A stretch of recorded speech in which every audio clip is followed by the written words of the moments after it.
வார்த்தை. பெற்றோர்களே, உங்களுக்கு ஒரு வார்த்தை. எந்த புற்றில் எந்த பாம்போ என்று பார்க்காதீர்கள், எந்த பூவில் எந்த தேனோ என்று பாருங்கள், எந்த சிற்றில் எந்த முத்தோ என்று பாருங்கள், எந்த விருட்சத்தில் எந்த கல்லியோ என்று பாருங்கள், எந்த மண்ணுக்குள் எந்த பொண்ணோ என்று பாருங்கள். உங்கள் பிள்ளைகளை நம்புங்கள், அவர்கள் வெற்றி பெற்றுக் கொடுப்பார்கள். ஒரு தாய் ஒரு தகப்பன் நள்ளிரவில் கூடி முடிவெடுக்கிறார்கள். கடன் தலைக்கு மேலே போய்விட்டது. கடன்காரன் நிறுத்துகிறார்.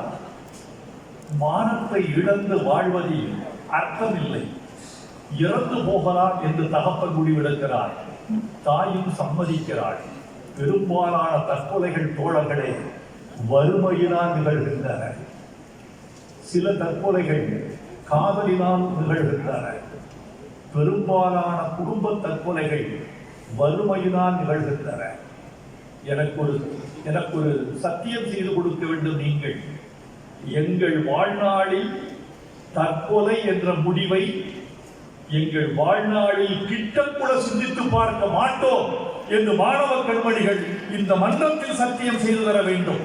உங்களில் ஒரு ஐன்ஸ்டீன் இருக்கிறார், அவனை சாகடிக்க நாங்கள் விரும்பவில்லை. உங்களில் ஒரு எடிசன் இருக்கிறார், அவனை கொல்ல நாங்கள் விரும்பவில்லை. உங்களில் ஒரு நியூட்டன் இருக்கிறார், அவனை இழக்க நாங்கள் விரும்பவில்லை. உங்களுக்குள் இருக்கிற விஞ்ஞானியை, கவிஞனை, தலைவனை எழுப்புங்கள். தாயும் தகப்பன் முடிவு செய்கிறார்கள் இறந்து போவதாக. அவர்கள் மட்டுமல்ல, பிள்ளைகள் 3 பேர், 3 கூட்டல் 2 5 பேர் தற்கொலை செய்து கொள்வது. விடிந்தால் 5 பிணங்கள் அந்த வீட்டுக்குள் இருக்கிறது என்று ஊர் அறிந்து கொள்ளட்டும் என்று தற்கொலைக்கு முடிவெடுக்கிறார் தகப்பன். எப்படி தற்கொலை செய்து கொள்வது? 6 பேரையும் தூக்கிலிடுவதா, கயிறா?